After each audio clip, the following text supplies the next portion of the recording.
को बता रहे हैं कि पीएम मोदी और अजीत डोभाल दोनों के बीच बैठकें चली।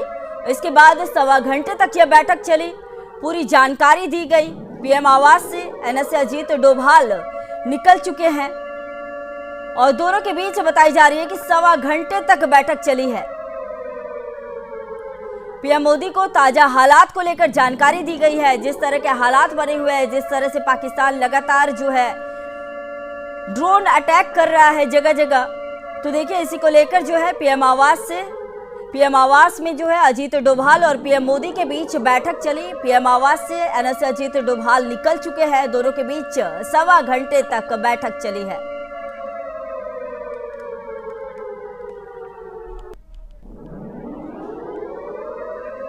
तो देखिए बड़ी खबर हम आपको बता रहे हैं कि एनएसए अजीत डोभाल और पीएम मोदी के बीच सवा घंटे तक पीएम आवास में बैठक चली और सवा घंटे तक बैठक चली और बैठक के बाद एनएसए अजीत डोभाल निकल चुके हैं। उन्होंने बैठक के दौरान ताजा हालात को लेकर जानकारी दी है। तो देखिए इस वक्त की बड़ी खबर हम आपको बता रहे हैं कि पीएम मोदी और एनएसए अजीत डोभाल के बीच सवा घंटे तक बैठक चली। पीएम आवास से अजीत डोभाल निकल चुके हैं। तो चलिए एक और बड़ी खबर हम आपको बताते हैं कि सीएम रेखा गुप्ता ने आपात बैठक बुलाई है। सचिवालय में यह आपात बैठक को लेकर समीक्षा की गई। सचिवालय में आपात तैयारियों को लेकर समीक्षा की गई। सभी विभागाध्यक्षों को बैठक में तलब किया गया। दिल्ली में आपात हालात को लेकर तैयारियों पर मंथन किया गया। सीएम रेखा गुप्ता ने देखिए किस तरह विभागों को जरूरी दिशा निर्देश दिए हैं। सीएम गुप्ता ने यह आपात बैठक बुलाई है। तो देखिए सुबह से ही बैठकों का दौर लगातार जारी है। आप देख सकते हैं कि सीएम रेखा गुप्ता बैठक कर रही हैं। आपात तैयारियों को लेकर समीक्षा की जा रही है। सभी जो तैयारियां हैं उसी को लेकर समीक्षा बैठक बुलाई गई है। आपात हालात की जो है इसको लेकर तैयारी की जा रही है, उस पर मंथन किया जा रहा है, पूरी जानकारी ली जा रही है और जरूरी दिशा निर्देश दिए जा रहे हैं।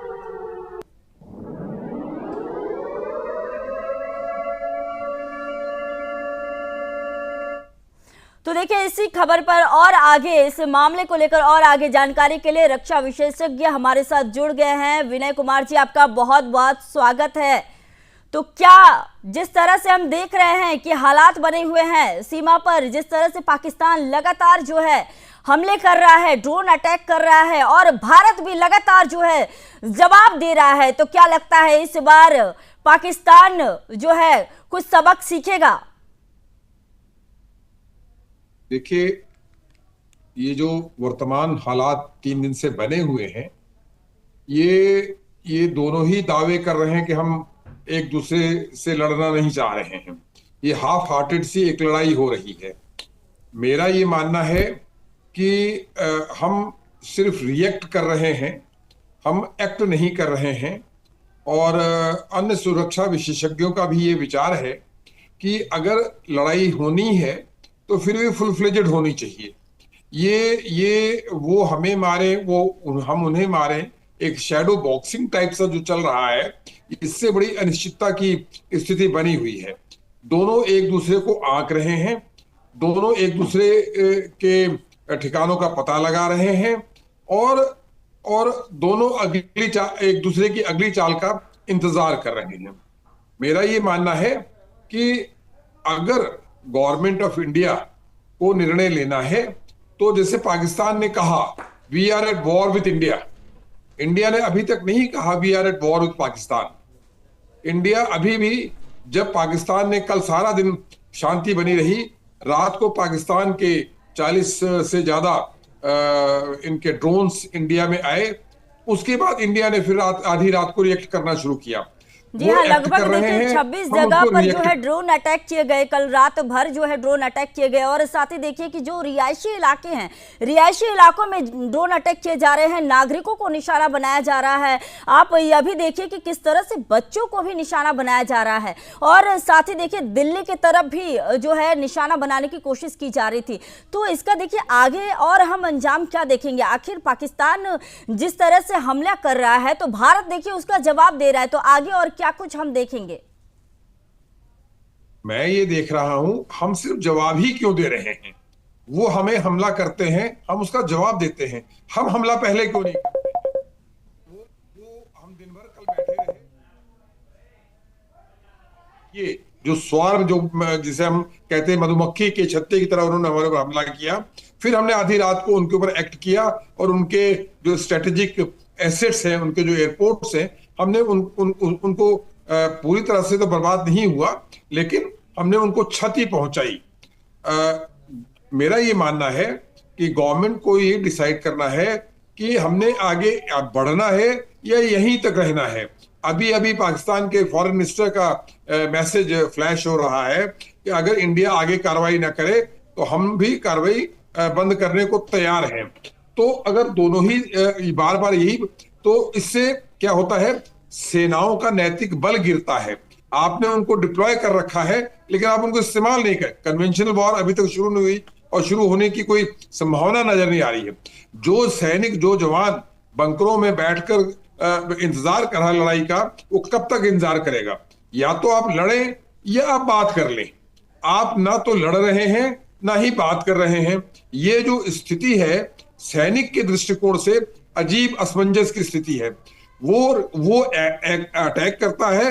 हमारी जितनी न्यूज आती है टीवी पे या हमारे समाचार माध्यमों से कि हमने उनके इतने मार गिराए, हमने उनके इतने बचाव किए, आपने क्या किया? हमको इस स्टेज पर अगर फाइनल एक निर्णय लेना है तो फिर कार्रवाई करनी पड़ेगी। देखिए, अभी थोड़ी देर पहले ही प्रेस ब्रीफ किया गया और बताया गया कि जो है भारतीय सेना की तरफ से जो है एयर बेस को उड़ाया गया है जहां जहां से हमले किए जा रहे थे। ऐसा नहीं है भारतीय सेना नहीं कर रही है, भारतीय सेना बचाव भी कर रही है और साथ ही भारतीय सेना इस चीज का भी ख्याल रख रही है कि किसी भी तरह से पाकिस्तान के नागरिकों को नुकसान ना पहुंचे। ऐसा देखिए भारतीय सेना प्रमुखों ने भी बोला है कि वो नागरिकों को नुकसान नहीं पहुंचाना चाह रही है। लेकिन देखिए, एक और सवाल यहाँ पर मैं आपसे ये करना चाहूंगी कि जिस तरह से देखिए पाकिस्तान ने ये युद्ध छेड़ा है, तो क्या लगता है कि क्या पाकिस्तान जो है चीन और तुर्की के बहकावे में आकर ये युद्ध छेड़ा है? और साथ ही देखिए पाकिस्तान क्या खुद ही अपने पांव पर कुल्हाड़ी मारा है? क्या आगे जाकर जो है पाकिस्तान को इसका जो है खामियाजा भुगतना पड़ेगा? देखिए, मैंने पहले भी आपके चैनल पे भी और चैनल पे भी बताया है कि पाकिस्तान के लिए विनाशकाली विपरीत बुद्धि है। जहां तक फौजी पैरामीटर्स का संबंध है, हम उनसे फार सुपीरियर हैं। अभी तक की लड़ाई कन्वेंशनल वॉर शुरू हुई नहीं है। अभी तक तो सिर्फ हवाई लड़ाई चल रही है। जब कन्वेंशनल वॉर शुरू होगी, हम उनसे वे अहेड हैं, हम उनसे कहीं ज्यादा ताकतवर हैं। अभी तक हम दोनों एक दूसरे के एक्शन को एक्ट और रिएक्ट कर रहे हैं। पाकिस्तान, मेरा ये मानना है कि पूरी लड़ाई, और जहां तक चीन और टर्की का सवाल है, चीन कभी भी पाकिस्तान के लिए लड़ने नहीं आएगा। बहुत होगा तो साज सामान दे देगा। तुर्की ने भी जो साज सामान दिया, आप देख रहे हैं, उनके ऑलमोस्ट 400 ड्रोन गिराए जा चुके हैं। तो टर्की ने जो दिया उसका क्या बना? टर्की का एक शिप खड़ा है लड़ाई के पहले दिन से, उसने क्या हेल्प की? और जहां तक चीन है, चीन कभी भी भारत से डायरेक्ट कन्फ्रंटेशन में नहीं आएगा। चीन पाकिस्तान को जो मदद कर रहा है, वो मदद इसलिए कर रहा है, उसने लाखों बिलियन डॉलर्स पाकिस्तान में इन्वेस्ट कर रखा है। एक प्रकार से चीन का इन्वेस्टमेंट पाकिस्तान हो रखा है। वो नहीं चाहता कि उसका इन्वेस्टमेंट वेस्ट जाए। उसने जो ग्वाडार पोर्ट बना रखा है, जो एक सीपैक रोड बना रखा है, वो उसको प्रोटेक्ट करना चाहता है। चीन प्योरली अपने कॉमर्शियल इंटरेस्ट, अपने इकोनॉमिकल इंटरेस्ट को गार्ड कर रहा है। उसको इस सामरिक युद्ध में डायरेक्ट आने का कुछ साथ सामान दे रहा है उससे कोई। और चीन की जो लड़ाई की मशीनरी है, वो आप देख ही रहे हैं, उनका एयर डिफेंस सिस्टम पहले दिन ही बर्बाद कर दिया गया है। तो चीन का, और टर्की कब तक मदद कर सकता है, और टर्की की मदद से कितना लड़ाई में गुणात्मक परिवर्तन होने वाला है, वो बहुत फर्क नहीं पड़ा है। हाँ, यह है कि कल पाकिस्तान को IMF ने काफी पैसा दिया, और पाकिस्तान चूंकि एक छोटा देश है, छोटी सोच का देश है, तो उसको कल पैसा मिल गया, तो उसको लगा कि वो लड़ लेगा लेकिन इतने अच्छा पैसा रिलीज होने में भी टाइम लगता है। IMF ने जो पैसा दिया है ऐसा था नहीं रात को चेक साइन करके दे दिया, वो भी कुछ शर्तों पे दिया जाता है, कुछ इंस्टॉलमेंट में दिया जाता है। तो पाकिस्तान के पास जो हम लोग कहते हैं कि चीन है, टर्की है और फाइनेंशियल असिस्टेंस है, ऐसा कुछ नहीं है। पाकिस्तान इन 3 चीजों के बूते पर हमसे लड़ाई नहीं लड़ सकता है। अगर अगर हिंदुस्तान की सरकार कन्वेंशनल वॉर, जो अभी तक हमने डिक्लेयर नहीं की है, अगर कन्वेंशनल वॉर शुरू होती है तो पाकिस्तान 7 से 8, 8 से 10 दिन से ज्यादा युद्ध में नहीं टिक पाएगा।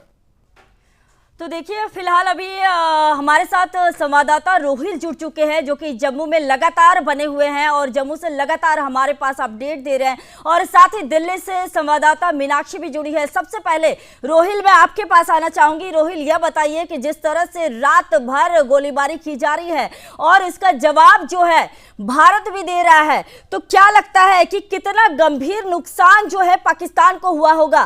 खैर हमारे भारत में जिस तरह से पाकिस्तान लगातार गोलीबारी कर रही है और ड्रोन अटैक किए जा रहे हैं, इसको तो हम देख ही रहे हैं किस तरह से भारत जो है नाकाम कर रहा है, लेकिन पाकिस्तान को जो जवाबी कार्रवाई की जा रही है पाकिस्तान के लिए, उसमें पाकिस्तान को कितना नुकसान हुआ होगा?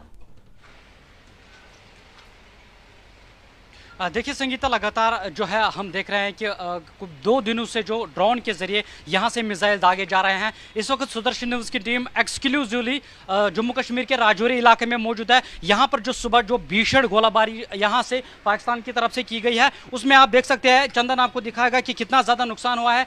आज सुबह लगातार यहाँ पर गोलाबारी का सिलसिला पाकिस्तान की तरफ से जो है वो किया गया है। हालांकि भारतीय सेना लगातार उसका मुंहतोड़ जवाब दे रही है। ये देख सकते हैं आप, ये रिहायशी मकान है जिसको नुकसान हुआ है। यहाँ ATM जो SBI का है उसको भी काफ़ी ज़्यादा नुकसान हुआ है। थोड़ा सा आगे चंदन से कहूँगा, थोड़ा सा आगे आए। ये देखिए किस तरीके से जो आर्टिलरी शेलिंग वहाँ पर पाकिस्तान की फोर्सेस की तरफ से की जा रही है, कितना ज़्यादा नुकसान जो है यहाँ रिहायशी इलाकों को हुआ है और ख़ास तौर से सिविलियन एरियाज़ को लगातार यहाँ पर टारगेट किया गया है। हालांकि भारतीय सेना का कहना है कि मुंहतोड़ तरीके से उनको जवाब दिया जा रहा है, लेकिन इस वक्त एक्सक्लूसिव हम मौजूद है जम्मू कश्मीर के राजौरी इलाके में, जहाँ पर पूरी तरीके से इस वक्त तबाही देखने को मिल रही है। और यहाँ पर सुबह जो भीषण गोलाबारी वहाँ पाकिस्तान की तरफ से शुरू की गई, उसका भरपूर तरीके से जवाब दिया गया और इसमें यह जानकारी मिल रही है कि यहाँ 3 लोगों की मौत आज सुबह हो गई है, जिसमें एक एडिशनल डिप्टी कमिश्नर राजौरी है और साथ ही साथ 2 साल की बच्ची है और एक महिला है, उनकी मौत हो गई है। तो दूसरी जानब से जो है काफ़ी ज़्यादा तबाही यहाँ पर हुई है। रिहायशी इलाकों को लगातार टारगेट किया जा रहा है, लेकिन इस वक्त एक और लेटेस्ट जानकारी ये आ रही है कि जम्मू कश्मीर का जो श्रीनगर का इलाका है, डल लेक में कुछ मलबा जो है मिला है। फिलहाल पुलिस की टीम वहाँ पर पहुँची है और ये चेक किया जा रहा है कि किस चीज़ का मलबा है, क्या ये ड्रोन है, क्या ये मिसाइल का मलबा है, वो भी इस वक्त लगातार चेक किया जा रहा है। लेकिन एक बार फिर से ये एक्सक्लूसिव तस्वीर है सुदर्शन टीवी पे मैं आपको दिखाने की कोशिश कर रहा हूं, क्योंकि सुदर्शन टीवी मात्रा ऐसी न्यूज चल रहा है जो इस वक्त ग्राउंड जीरो पर मौजूद है राजौरी के इस सीमावर्ती इलाके में। कि किस तरह से देखिए पाकिस्तान जो है रिहायशी इलाकों में जो है निशाना बना रही है, रिहायशी इलाकों को निशाना बना रही है और साथ ही नागरिकों को निशाना बना रही है। तो मेरा सवाल देखिए रोहिल यह भी है कि जिस तरह से भारतीय सेना ने जवाब दिया है, तो पाकिस्तान में इसका क्या कुछ असर हुआ है? पाकिस्तान को कितना नुकसान झेलना पड़ा है?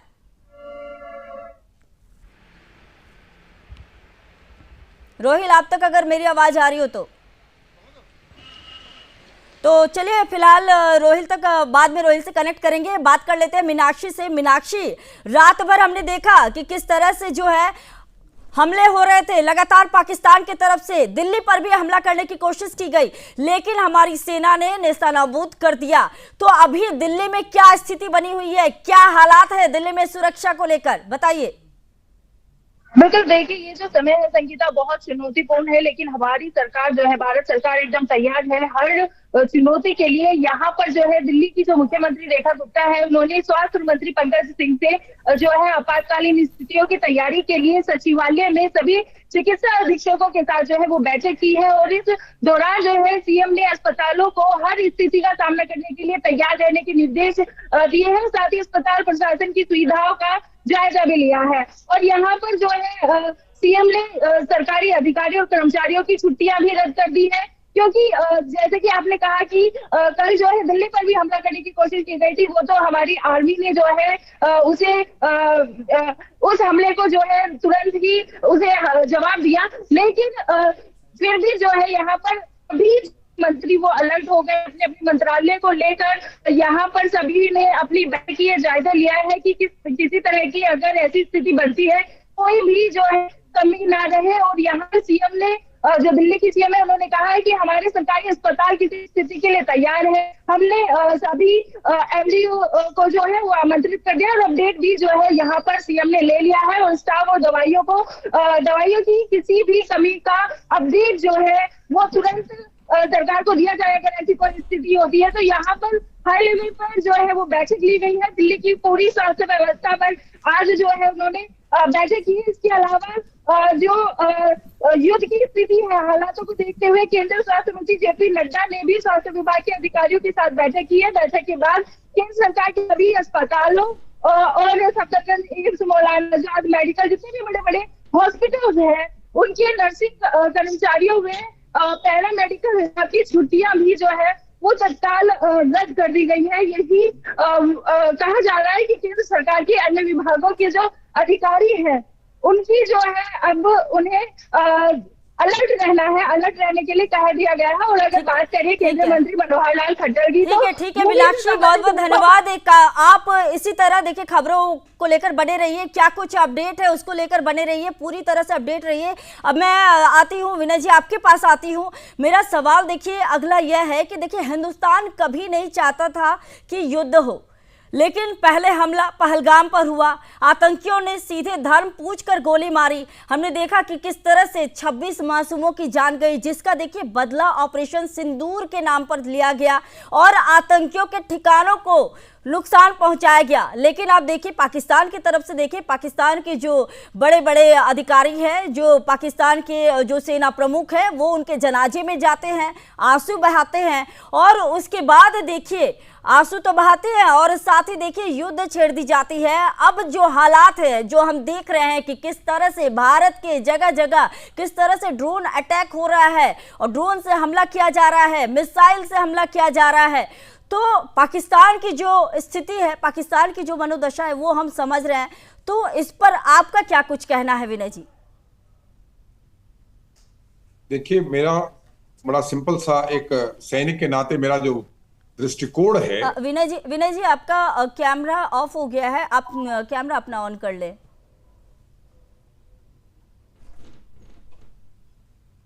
जी एक बार फिर से चेक कर ले, कैमरा आपका ऑफ हो गया है, कैमरा को ऑन कर ले। जी मैं जी विनय जी, ठीक है, चलिए एक बार फिर से रोहिल के पास चलते हैं।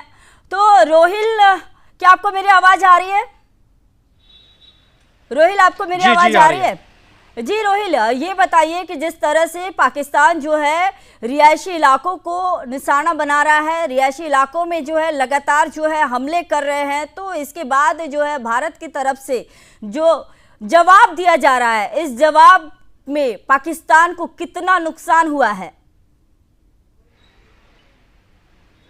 देखिए, जैसा कि लगातार जो है पाकिस्तान की तरफ से वहाँ से गोलाबारी की जा रही है, लेकिन जवाबी कार्रवाई जिस प्रकार से यहाँ से की जा रही है भारतीय सेना की तरफ से, या बीएसएफ की बात करें या वायुसेना की बात करें, तो उनकी तरफ से भी लगातार जवाबी कार्रवाई जो है वो की जा रही है। लेकिन वहाँ पर ये आज सुबह मुझे जानकारी मिला है कि बीएसएफ ने इस राजौरी सेक्टर के एलओसी इलाके में पाकिस्तान को मुंहतोड़ जवाब दिया है, जिसमें कहा जा रहा है कि पाकिस्तान को काफ़ी ज़्यादा नुकसान हुआ है, उनके बहुत सारे बंकर जो है उनको तबाह कर दिया गया है। लेकिन दूसरी जानब से अभी ये ताज़ा जानकारी आ रही है कि श्रीनगर में और कुछ ब्लास्ट जो है वो सुनाई दिए गए हैं, जिसके बाद लगातार अलर्ट मोड पे सिक्योरिटी इस वक्त नजर आ रही है। श्रीनगर से बड़ी खबर इस वक्त मेरे पास आ रही है कि 2 और ब्लास्ट वहां पर सुनाई दिए गए हैं। लेकिन लगातार पाकिस्तान की तरफ से नापाक साजिशें जो है वो लगातार कई एक सीमावर्ती इलाकों में की जा रही है। भरपूर तरीके से भारतीय सेना और अन्य सुरक्षा एजेंसी उनको मुंहतोड़ तरीके से। पहले मैं विनय जी के पास चली जाती हूँ। विनय जी, मेरा सवाल वही है कि देखिए हमारी तरफ से हिंदुस्तान कभी युद्ध नहीं चाहता था, लेकिन जिस तरह से पाकिस्तान के नापाक इरादे और जिस तरह से आतंकियों का हमला और उसके बाद भारत की तरफ से जो जवाब आतंकियों को दिया गया, उसके जवाब में जो पाकिस्तान जो अभी युद्ध की स्थिति बनी हुई है, पाकिस्तान की तरफ से जो भारत पर अटैक किया जा रहा है, उसके बाद जो है भारतीय सेना जवाब दे रही है। आपका इस पर क्या कुछ कहना है? देखिए, मेरा ये कहना है कि जब भी भारतीय सेना या कोई मिलिट्री एक्शन लेती है, उस मिलिट्री एक्शन का कोई ऑब्जेक्टिव होता है। हमने अभी तक जो कुछ किया, हम बार बार कह रहे हैं कि जी एक बंकर गिरा देने से